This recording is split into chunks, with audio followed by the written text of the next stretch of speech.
예레미야서 31장 31절 말씀 같이 읽겠습니다.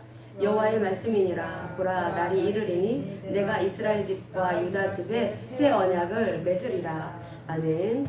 이 새 언약을 맺으신다라고 말씀을 하죠. 왜냐하면 이스라엘 백성들이 언약에 실패하죠. 언약을 깹니다. 언약을 깼기 때문에 하나님께서 예레미야를 통해서 새 언약, 바로 피 언약의 그 말씀을 주신 것입니다. 이 언약을 맺다라고 하는 이 단어, 이 언약이라는 단어가 바로 베리트죠. 베리트. 바로 이 언약을 맺기 위해서는 짐승을 가운데 토막을 내야 된다라고 했습니다. 그래서 짐승을 딱 벌려놓고, 그러면 벌려놓게 되면 피가 흥건하겠죠. 피가 흥건한 그 길을 언약을 맺은 두 사람이 손을 잡고 거기 왔다 갔다 합니다. 그래서 언약을 맺는 거라는 겁니다. 언약을 맺은 것처럼 예수님께서 바로 피 언약을 맺으신 것입니다. 십자가에서 매달리신 그 예수님은 당신의 그 몸을 십자가에 내어주신 것입니다. 십자가에 내어주시고, 그리고 당신의 몸을 증표로 삼으신 것입니다. 그래서 쪼개신 것입니다. 예수님께서 당신의 몸을 언약의 증표로 딱 쪼개시고, 그래서 언약을 맺었다라는 거죠. 그래서 저와 여러분들은, 그리고 예수 그리스도를 주인으로 왕으로 모신 사람들과 언약, 피언약 백성, 새언약 백성들은 예수 그리스도를 바로 그 언약의 증거로 쪼개진 그 예수님과 함께 언약을 체결한 사람들이고, 그래서 그 피가 그 예수님이 그 십자가에서 흘리신 그 피가 그 언약을 효과 있게, 효력 있게 만듭니다. 그 피가 우리의 죄를 사해 주시고, 또 우리를 의롭게 하시고, 그리고 또 성령을 보내주심으로써 우리가 거듭난 삶을 살아갈 수 있게 하는 것입니다. 성령을 보내주심으로써 우리가 거룩하게 구별된 것입니다.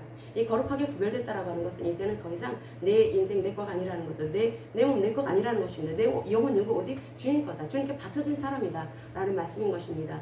이스라엘 백성들이 지금 그 성막을 기름을 발라서 그것을 거룩하게 구별한 것처럼, 성별한 것처럼, 그것은 더 이상 인간의 그 세상에서 쓰던 물건을 가지고, 물품을 가지고 만들었다 하더라도 그림이 발려진 이상 이것은 더 이상 인간 것이 아닙니다. 하나님이 임재하시는 곳이고, 그래서 하나님이 거룩하게 구별한 것입니다. 그것은 하나님 거라는 겁니다. 이제 하나님께 속했다라는 거죠. 그래서 우리도 성령이 와 계심으로 인해서 이제는 더 이상 세상에 속한 사람이 아니라 하늘에 속한, 하나님께 속한 사람이라는 것이 바로 하나님의 성령을 모신 저와 여러분들, 우리에게 하나님의 생명을 주심으로써 우리가 하나님의 성령을 모시고 살아가는 사람들이 되었죠. 그런 언약 백성이 된 것입니다. 이 피언약 백성은 그렇게 그래서 구별된 사람들입니다. 그래서 하나님께 바쳐진 사람들이 되었다. 이 거룩하다, 하나님께 바쳐진 사람, 초월적으로 역사하신, 차원이 다른 곳에 계신 그 하나님은 바로 우리와 언약을 맺으셨고, 우리는 피조물입니다. 피조물과 언약을 맺으셨습니다. 피조물과 언약을 맺으시고, 이제 너희들은 이 보통 피조물들이 살아가는 것처럼, 불신자들이 자기 중심으로 결핍 가운데 살아가는 것처럼 너희들 그렇게 살아가면 안 된다. 마귀의 지배하에 있는 사람들은 항상 자기 중심으로, 항상 자기 본의적으로, 그렇게 자기 힘을 근거로 그렇게 살아가죠. 그래, 항상 부족, 항상 결핍이 따라온다고 했습니다. 근데 그렇게 살지 않고 이제 우리가 구별된 사람으로서 하나님의 그 생명을 가진 자로 이제 그 하나님께 바쳐진 삶을 살아가는 사람들이 성도들입니다. 성도들이고, 그래서 하나님이 거룩하시니, 이 초월하신 그 하나님이 거룩하시니 우리도 거룩한 삶을 살아가야 되는데, 그래서 우리가 구별된 자로 살아가기 위해서 우리에게 하나님께서는 우리에게 말씀을 주시고, 또 그것을 잘 지킬 수 있도록 성령을 보내주심으로써 하나님의 그 말씀이 옳다라고 하는 것을 세상에 그 보일 그런 칭호를 우리에게 주신 것입니다. 그래서 우리가 그 세상에 파손된 사람들이라는 거죠. 어둠 가운데 있는 이 세상에 우리가 그 영혼들에게 이렇게 파송되어져서 그들을 살리라고 하나님께서 우리를 보내주신 것입니다. 그래 하나님께서 우리와 언약을 맺으심으로써, 이 하나님께서는 우리와 언약을 맺으시고, 하나님은 우리 아버지가 되어주시고, 우리는 자녀가 되었습니다. 이 언약 관계가 있다라는 것입니다. 언약 관계에 있다. 예수님은 당신을 우리의 친구라고 하셨습니다. 그 친구라고 하는 것이 바로 언약 관계에 있다라고 하는 뜻이라고 했죠. 언약 가운데 있는 것이다. 신랑과 신부라고도 말씀하십니다. 언약 가운데 있다. 언약 관계 속에 있다라는 뜻입니다. 이 관계가 얼마나 중요한 것인지, 이 관계를 통해서 너희들은 하나님을 알아야 된다. 마치 부모와 자식이 서로 관계를 통해서, 우리 부모가 이렇게 따뜻해, 우리 부모가 나를 위해서 이렇게 희생하고 계셔, 우리 부모가 나를 위해서 이렇게 헌신하고 계셔 라고 하는 것을 알아감으로써 부모한테 더 효도하고 부모를 공경하고 이렇게 살아가죠. 우리가 하나님이 어떠하심을 알 수 있도록 하나님께서는 생명을 주시고, 그리고 성령께서 우리 안에 내주하고 계심으로써, 그래서 우리로 그 하나님의 말씀을 따라 능히 잘 살 수 있도록 그렇게 은혜를 베풀어 주셨습니다. 그래서 하나님의 그 말씀을 실천하며 살아갈 때 우리가 그 하나님의 마음을 알 수 있게 된다고 했습니다. 하나님의 말씀을 이렇게 실천하고 나아갈 때 우리는 언약 관계 속에 있기 때문에 하나님 그걸 원하십니다. 언약 관계 속에 있어서 아빠 아버지가 되신 그 하나님은 자녀된 우리에게 그 말씀을 주심으로써 언약하심으로써 약속의 그 말씀을 주심으로써 우리가 이 땅에서 이 결핍 가운데 이 세상에서 이제 더 이상 결핍 가운데 살아가지 말고 사탄의 지배하에 살지 말고 이제 풍성한 그 하나님이 부유하시죠. 부유하신 하나님, 풍성하신 그 하나님, 능력의 하나님, 항상 그 생수의 근원 되신 그 하나님께 우리의 뿌리를 내리고 그래서 하나님을 의지하면서 하나님으로부터 올라오는 그 생명, 그 하나님으로부터 올라오는 그 힘, 그 생명력과 그 힘과 그 지혜, 그것을 우리가 이 땅에 풀어내면서 살아갈 수 있도록 하나님께서는 참으로 놀라운 그런 은혜, 바로 언약을 맺으심으로써 또 우리가 말씀을 따라 성령을 의지하고 살아갈 때 충분히 살아갈 수 있는 그런 은혜를 베풀어 주셨습니다. 이제 이 하나님과 우리가 어떤 관계에 있는지 이거 아는 것은 너무나 중요하다는 거죠. 하나님은 나의 아빠, 아버지가 되어주시고 하나님은 나의 신랑이 되어주시고 나는 하나님의 자녀고 나는 하나님의 백성이고 나는 하나님의 신부다 라고 하는 것을 알을 통해서 그럼으로써 우리는 하나님을 점점 더 잘 알아갑니다. 알아감을 통해서 우리가 하나님을 경외하게 된다라는 거죠. 하나님을 경외한다. 하나님을 경외한다라고 하는 것은 이 생명의 소중함을 알게 되었다라는 것입니다. 이 세상은 생명의 소중함을 알지 못합니다. 하나님이 생명의 창시자이시죠. 생명은 하나님으로부터 온 것입니다. 그런데 이 죽음은 마귀로부터 온 것입니다. 마귀로부터 온 이 죽음, 이 죄로 인해서 이 세상의 영혼들에게 그 죽음이 임할 수밖에 없었고 이 죄와 죽음을 가지고 그 힘을 쓰는 그런 그 세력이 바로 마귀입니다. 마귀가 귀신을 통해서 그렇게 역사합니다. 그래서 우리 마음속에 얼마나 많은 그 고단함과 아픔과 고통, 상처, 슬픔, 외로움, 또 우울함, 이루 말할 수 없는 이 마음 속에 있는 그 결핍 이런 것들을 초래하는지 이 악한 마귀로부터 온다라는 거죠. 근데 예수님께서 그 마귀의 일을 멸하러 오셨다라고 말씀을 하고 있습니다. 우리 요한일서 3장 8절 말씀을 같이 읽겠습니다. 요한일서 3장 8절 오늘 본문 말씀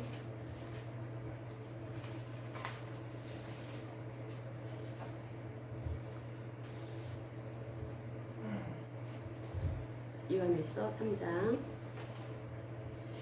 8절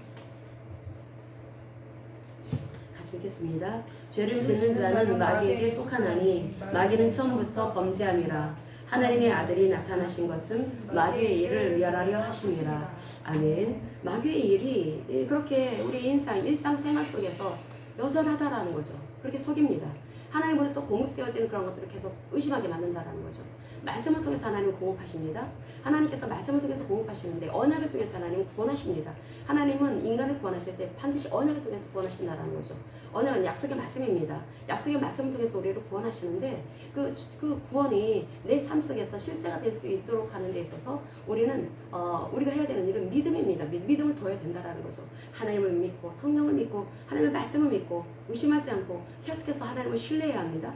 계속해서 내 상황에 따라서 일이 계속해서 하나님을 믿었다가 안 했다, 믿었다 안 했다 그게 아니라 상황과 상관없이 하나님을 신뢰하고 하나님을 의지하고 그렇게 하나님을 높이고 하나님을 경외하고 그렇게 살아가야 되는데 그런데 마귀는 그렇게 못하게 딱 회방한다라는 거죠. 마귀는 미혹하는 게 마귀가 하는 일입니다. 속인다라는 거죠. 계속해서 의심하고 계속해서 하나님의 말씀을 따르지 못하도록 회방하는 존재가 마귀입니다. 마귀가 그렇게 계속 인간 속에서 인간 세상 내 삶 속에서 인간의 삶 속에서 그 같은 일을 합니다. 그래서 결국은 하나님의 말씀을 등 돌리게 합니다. 하나님의 말씀을 등 돌리게 하는 것이 바로 마귀의 일이라는 거죠. 하나님의 말씀을 등 돌리는 것이 무엇입니까? 결국은 하나님의 뜻에 대항을 해서 범죄하게 하는 것입니다.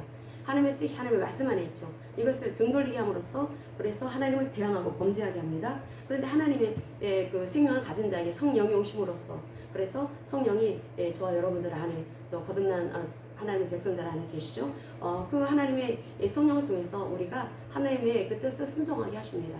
하나님의 그 뜻, 하나님의 그 말씀에 순종하게 하시기 위해서 하게 하시기 위해서 성령을 보내주신 것입니다. 그래서 하나님의 일을 이루시기를 원한다라는 거죠. 하나님의 이 일이 나타날수록 어떤 것이 나타납니까? 빛이 가득하게 되고 생명력이 넘쳐나게 됩니다. 이 생명이라고 하는 것은 하늘로부터 오는 것입니다. 하나님께로부터 오는 것입니다. 하나님께로부터 오는 것인데 그런데 이 하나님께로부터 오는 그 생명, 하나님의 그 은총 그것이 내 삶 속에서 확인되어지기 위해서 우리가 해야 되는 일은 하나님과 내가 언약 관계 속에 있다라는 것을 절대 놓치면 안 되고 하나님을 존중해야 된다는 거죠. 하나님을 존중하고 하나님을 경외하고 항상 하나님이 창조주 되신가 하나님의 구속주 되심을 잊어서는 안 됩니다. 그것을 통해서 우리가 하나님 앞에 엎드리게 되고 나는 피조물에 지나지 않는구나. 하나님은 창조주 되시고 구속주 되신 초월하신 하나님이시구나. 철이 다른 곳에 계신 분이시구나. 그분은 너무나 좋으신 하나님, 그 하나님이 우리에게 그 창조도 되신가 구속도 되심을 알려주심으로써 우리로 하여금 낮은 마음 겸손한 마음이 되어서 하나님을 경외하게 합니다. 하나님을 경외할 때 비로소 생명의 소중함을 알게 됩니다. 생명의 소중함을 알게 될 때 우리는 함부로 살아가지 않죠. 얼마나 지금 이 시대에 우리가 살고 있는 이 시대에 생명을 경시하는 풍조가 아주 만연해 있습니까? 아주 인권과 생명을 경시하고 그리고 사람들을 막 무시를 하죠. 사람을 존중하지 않습니다. 하나님이 주신 이 생명들인데 비록 죄를 지어서 마귀의 지배하에 있지만 그런 사람들 그 사이에서 그래도 존중하고 인격을 무시하지 않고 존중하고 막 그래야 되는데 세상 사람들 보면 그렇게 살지를 못합니다. 마귀의 지배하에 있기 때문에 그렇다는 거죠. 내가 살기 위해서는 내가 남을 밟아야 된다. 이런 의식이 마음속에 깔려있는 걸 볼 수가 있습니다. 내가 일어나기 위해서, 내가 성공하기 위해서, 내가 더 많은 돈을 벌기 위해서는 저 사람 밟고 일어나야 돼. 이런 마음을 가지고 있다는 것입니다. 무시무시한 생각이죠. 이게 바로 마귀의 생각이라는 것입니다. 그런데 예수님께서는 그 마귀의 일을 멸하러 오셨다라고 말씀합니다. 이 마귀의 일을 멸하러 오신 그 하나님은 바로 우리를 살리기 위해서 십자가에서 제물이 되신 것입니다. 피 언약을 맺기 위해서, 피 언약을 맺고 하나님의 자녀, 하나님의 백성을 삼으시기 위해서, 신부로 삼으시기 위해서 하나님께서는 당신이 두 동강이가 나셨다라는 거죠. 언약을 맺을 때 그 짐승이 두 동강이가 나는 것처럼 그렇게 두 동강이가 나서 그래서 예수님 십자가에서 온몸의 피를 다 쏟으시고 물까지 쏟으시고 그래서 언약을 맺으신 그러한 그 당사자가 되어서 우리로 이 피 언약 가운데 우리를 초청하시고 그래서 하나님과 늘 항상 교제하는 삶, 하나님을 의지하면서 하나님께서 베풀어 주신 그 풍성한 그 은혜가 넘치는 그런 삶을 살아갈 수 있도록 하나님께서는 우리에게 새로운 그런 삶을 허락해 주셨습니다. 그런데 우리가 이 죄를 가진 상태에서는 할 수가 없기 때문에 우리에게 이 성령이 들어오심으로써 우리 영이 죽은 상태에 있던 우리들에게 생명을 주시고 생명이 있기 때문에 성령이 들어오실 수가 있었던 것입니다. 동시적인 것이지만 그러니까 논리적인 순서로 본다면 생명을 갖게 됨으로써 그 생명을 갖게 된 것은 예수님이 그리스도로 하신 그 일 바로 제사장으로서 우리의 그 죄 문제를 해결해 주시고 그리고 또 왕으로서 왕이 이 세상 왕인 아까 말한 머리통 이 권세를 다 완전히 머리통 날려버리시고 권세를 완전히 꺾어버리십니다. 그게 꺾어버리시고 그리고 또 선지자가 되셔서 우리로 하나님 앞에 설 수 없던 죄 많은 우리들을 하나님 앞에 설 수 있는 자가 될 수 있도록 하시기 위해서 그래서 그분은 그 선지자의 역할 길이 되신 길이요 진리요 생명 되신 그 선지자 일을 하신 그분이 바로 예수이시다. 예수가 바로 그 그리스도이시다. 그래서 초대교회에서 선포되어졌던 메시지가 바로 어려운 게 아니라고 했죠. 바로 예수가 바로 그 그리스도이십니다 라고 하는 말씀을 선포할 때 사람들이 다 알아들었다는 것입니다. 예수가 바로 그 그리스도이십니다. 피언약을 맺은 그 예수님 그 예수님은 우리를 언약 가운데로 인도해 주시고 언약을 통해서 언약을 맺은 백성들을 건지신다라는 것입니다. 그냥 건지시는 것이 아니라 언약 가운데 있어야 합니다. 언약 가운데 있어야 우리가 언약 안에 있는 사람들로 하나님과 관계를 형성하게 되는 것이고 하나님 나의 아빠 아버지가 되는 것이고 그리고 우리는 하나님의 자녀가 되는 것이죠. 그래서 하나님은 하나님의 자녀들 천국에 보내시는 것입니다. 그런데 이 세상에 있는 사람들 그리고 불신자들 무늬만 크리스찬인 이런 사람들은 사실은 거듭나지 않은 거죠. 거듭나지 않고 그 안에 하나님의 생명이 없습니다. 생명이 없기 때문에 그들이 그 부모 아비로 모시고 있는 그럼 마귀가 있는 것 지옥에 갈 수밖에 없는 것이고 근데 우리는 아빠 아버지가 바로 하나님이시고 하나님과 그 언약 가운데 있기 때문에 우리는 바로 이 말씀을 통해서 말씀을 살아내므로 통해서 말씀을 살아내는 것이 에피그노시스라고 했잖아요. 하나님을 안다라고 하는 것이 에피그노시스라고 했습니다. 안다라는 단어가 그것이 마치 휴대폰이 처음 나왔을 때 휴대폰을 쓸 줄 모릅니다. 휴대폰을 가지고 있을 때 우리가 휴대폰을 안다고 할 수가 없습니다. 휴대폰을 이것을 이제 통신사하고 연결을 해갖고 그렇게 이제 연결했을 때 비로소 이게 기능을 하죠. 그때 쓰면서 휴대폰이 이런 거구나라고 하는 것을 알게 되는 것처럼 그렇게 됐을 때 그것을 에피그노시스라고 합니다. 하나님의 말씀을 살아내면서 우리가 그렇게 하나님을 알게 되는 것입니다. 그래서 하나님은 그 언약을 맺고 하나님이 하나님과 우리가 어떤 관계에 있는지 바로 아버지와 자녀와의 관계가 있음으로써 우리가 이제 하나님을 알게 되었다라는 거죠. 하나님의 말씀이 이런 말씀이야. 이런 사랑의 말씀이야. 너를 살리려고 주신 생명의 말씀이야. 그럼으로써 그 말씀을 살아내면서 하나님을 더 깊이 알아가게 되는 것입니다. 알아가게 됨으로써 하나님을 경외하고 하나님을 더 높이게 됩니다. 그 생명의 소중함을 알므로써 우리가 이 세상에서 예전처럼 살 수가 없다라는 거죠. 그래서 사람을 존중하고 그리고 부모를 존중하고 또 사람들을 또 이렇게 존중하며 살아가는 거 이것은 하나님의 백성이 그 생명을 가지고 있는 자의 당연한 모습, 아주 자연스러운 모습이고, 근데 이것이 바로 그렇게 살아갈 수 있도록 하시기 위해서 하나님께서는 바로 우리와 피언약을 맺으신 것입니다. 근데 피언약을 맺은 이 하나님의 백성들이 하나님의 생명을 가지고 있고 성령을 모심으로써 성령의 이제 그 내주하심 속에서 성령의 인도 가운데 살아가는 인생들이 되었죠. 근데 하나님께서는 바로 이 새로운 공동체를 세워주십니다. 피언약 백성들은 이제 이스라엘 백성들은 옛날 그 옛 언약 안에 있던 옛 언약 아래에 있던 그 이스라엘 백성들은 이스라엘이라고 하는 그 나라 안에 있는 그 민족 공동체, 언약 공동체였습니다. 근데 지금은 새 언약 백성인 우리들은 어떤 공동체 안에 있습니까? 바로 교회라는 공동체 안에 있는 사람들입니다. 이 교회라고 하는 이 단어가 히브리어로 그 바로 카할이라고 하는 단어를 씁니다. 우리가 그 헬라어는 에클레시아라고 하는데 하나님의 부르심을 입은 사람들이 모여진 이 공동체, 이것이 바로 교회라는 거죠. 이 교회라고 하는 곳, 이것을 통해서 하나님은 일하신다라는 것입니다. 그래서 이 교회의 머리가 누구냐? 바로 그리스도시다 라고 말씀합니다. 교회의 머리가 바로 그리스도시고 우리들은 각각의 지체들이라는 거죠. 각각의 지체의 역할을 우리가 합니다. 지체의 역할을 할 때 이 몸이 붙어 있어야 합니다. 몸에는 지체들이 붙어 있어야 되죠. 여기에 위장, 이 팔, 다리 붙어 있어야 되지. 난 너랑 같이 함께 하고 싶지 않아. 팔이 뚝 떨어져 나가면 그 팔 죽습니다. 그래서 공동체 안에 하나님 모여주십니다. 이 공동체가 정말 중요하다는 거죠. 물론 우주적인 교회도 있지만 그러나 가시적으로 이 교회를 세워주심으로써 우리가 그 안에서 하나님을 섬기도록 하나님은 그렇게 은혜를 베풀어 주십니다. 그래서 언약을 맺은 공동체 그 일원들이 어떻게 이 마귀의 이 계략을 이길 수가 있을지 바로 말씀을 통해서 제대로 된 그 말씀, 복음의 진리를 선포함을 통해서 그 말씀을 듣고 그 말씀을 통해서 내 안에 있는 어둠들을 발견했을 때 그렇게 회개하고 그래서 그것을 예수 그리스도의 이름으로 물리칩니다. 물리침으로써 우리가 그 하나님의 그 권세를 사용할 수 있는 그런 하나님의 자녀가 되는 거라는 거죠. 하나님의 이 권세는 바로 하나님의 자녀에게 주신다는 놀라운 특권입니다.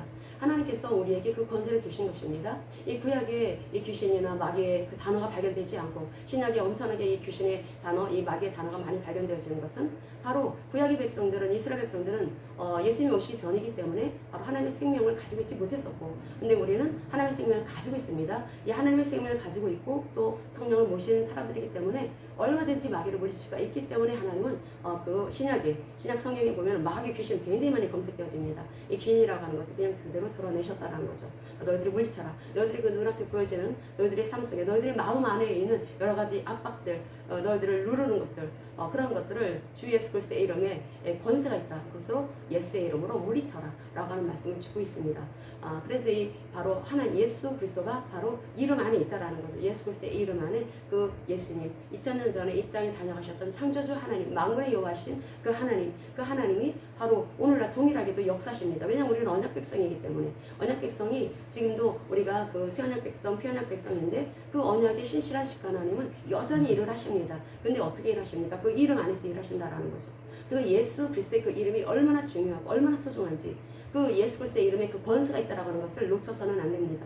그래서 여러분의 그 마음속에서 여러 가지 계속해서 나를 누르는 것들이 나오고 계속해서 창세기 3장의 그 죄악의 바다에서 허위적거리는 모습으로 자꾸 회개하려고 하는 경향이 있죠. 아까 말한 계속해서 의심을 통해서 계속해서 어떤 불신앙적인 그런 그 태도를 통해서 계속 우리를 해방하려고 할 때 그때 예수 그리스도의 이름으로 물리쳐야 합니다. 그때 거기에 지면 안 됩니다. 거기에 눌려진 상태 그대로 있으면 안 됩니다. 그래서 우리 하나님께서는 계속해서 우리가 주 예수 그리스도의 이름으로 그것을 물리치라 라고 말씀하고 있고 그래서 언약 안에 있을 때 하나님의 보호를 받습니다. 언약 밖에 있는 사람들은 바로 그 보호를 받을 수가 없죠. 마귀의 지배하에 있기 때문에 마귀의 지배하에 있는 사람들, 결핍 가운데 있는 사람들, 그 부족한 가운데 있는 사람들, 자기 힘을, 자기 돈을, 자기 명예, 자기 권세 그것을 그 의지하면서 살아가는 초불쌍한 영혼들 그런 사람들을 건지라고 하나님께서 우리에게 그 생명을 주신 것입니다. 그 결핍 가운데 있는 사람들, 그 사람들이 언약 가운데 들어오도록 그래서 언약 가운데 들어오기 위해서 어떻게 합니까? 예수 그리스도를 바로 나의 구세주로, 나의 왕으로 영접해야 된다는 거죠. 주인으로 모셔야 된다는 것입니다. 주인으로 모실 때 비로소 나의 이 영, 죽은 영이 살아나게 되는 것이고 주인 영이 살아남으로써 하나님은 나에게 이 영 안에 생명을 주심으로써 성령이 내주하시게 됨으로써 우리로 하나님의 말씀을 실천하며 살아갈 수가 있는 정말 놀라운 그런 은혜가 넘치는 그런 신앙 백성이 된 것인데 그런 은혜의 시대를 우리가 살아가고 있습니다. 하나님은 이 땅에 예수님을 보내주셨죠. 예수 그리스도 예수님을 보내주셨는데 그것은 그 사탄을 멸하기 위해서 마귀를 멸하기 위해서 마귀의 일을 멸하시기 위해서 보내주셨습니다. 근데 사실 이것이 목적이 아닙니다. 가정이라는 거죠. 사실 목적이 무엇입니까? 우리를 구원하시기 위해서 보내주신 것입니다. 우리를 구원하시기 위해서 죽어 천국만 가는 것이 아니라 이 땅에서 우리가 얼마나 눌려 살아왔습니까? 우리가 그동안 눌려진 삶이었습니다. 내 마음속에 일어나는 너나 참으로 깝깝했던 어두웠던 그런 것들 계속 눌려 살던 내 마음속에 있는 그것조차 하나 내가 어떻게 해결하지 못했던 나 해결하지 못하니까 사람들이 자꾸 어떻게 합니까? 그 어디 좀 모르는데 기웃거리고, 무당 기웃거리고, 다른, 이게 그렇게 좀 용하다는 사람들 기웃거리고, 그러는 것이 자기 힘으로 할 수가 없으니까, 세상의 방법을 다 해봐도 안 되니까, 어떤 그 초자연적인 어떤 능력을 의지해보고자 그렇게 하는 것인데, 그건 허탕이라는 거죠. 그래봤자 마귀를 향해서 문을 더 활짝 열어놓는 어리석은 짓을 하는 것입니다. 하나님 우리를 구원하시기 위해서 이 땅에 그리스도 예수님을 이 땅에 보내주시고, 그래서 우리가 그 삶 가운데 하나님이 실제 우리의 삶 속에서 그 왕이 되어 주시고 그 우리의 주인이 되어 주실 때 우리가 내 마음 속에 이 벌어지는 그러한 일들이 어떻게 이것이 빛 가운데 평안과 기쁨 가운데 넘치는 삶을 살 수가 있게 되는 것인지, 그 바울 서신을 보면은 그 은혜와 평강이 있을지어다라고 하는 그러한 단어가 계속해서 그 인사말이 반복되어지는 것을 볼 수가 있습니다. 바울 서신에서 은혜라고 하는 단어가 굉장히 많이 반복되어집니다. 이 바울이 바로 예수가 바로 그 그리스도이시다라고 하는 것을 알았던 사람이고, 그래서 그것을 전하죠. 그것을 전하는데 초대교회가 일어나는 데 있어서 바울이 굉장히 큰 역할을 합니다. 그런데 이 바울이 전한 것은 다른 것이 아니라 가는 곳곳마다 예수가 바로 그 그리스도이십니다, 예수가 바로 그 메시아십니다 라고 하는 것을 전했습니다. 그랬는데 그 그리스도를 통해서 우리에게 은혜가 입혀지게 되는 것입니다. 이 은혜라고 하는 것, 이 헤세드의 은혜, 하나님 우리를 불쌍히 여겨주시는 그 사랑, 그 긍휼한 그 사랑은 언약을 맺은 자에게 베풀어 주시는 은혜고 사랑입니다. 언약을 맺었을 때 베풀어 준다라는 거죠. 그리고 그 은혜 안에 있는 하나님의 백성들이 그렇게 거룩하신 하나님, 초월적으로 역사하신 하나님, 이 거룩하다라고 하는 이 단어가 바로 초월적으로 계신 분, 그러니까 그 윤리도덕적인 그 거룩함은 2차적인 의미라고 했죠. 초월적으로 그 우리하고 차원이 다른 곳에 계신 그 하나님은 거룩하신 하나님이기 때문에 피조물이 지나지 않은 우리들은 하나님을 경외해야 됩니다. 하나님을 경외하고 하나님을 높이고 거룩하신 하나님 앞에 또 우리 또한 거룩하라라고 말씀하시고 우리에게 성령을 주심으로써 우리가 구별된 사람이 되었습니다. 성멸된 사람이 되었다라는 거죠. 그래서 하나님의 그 말씀을 실천하며 이렇게 살아가게 될 때 우리는 하나님을 경외하면서 사람을 존중하면서 이렇게 살아가게 될 것입니다. 그런 삶을 살아갈 수 있는 그 은혜가 바로 그 하나님을 그 주인으로 왕으로 모신 사람들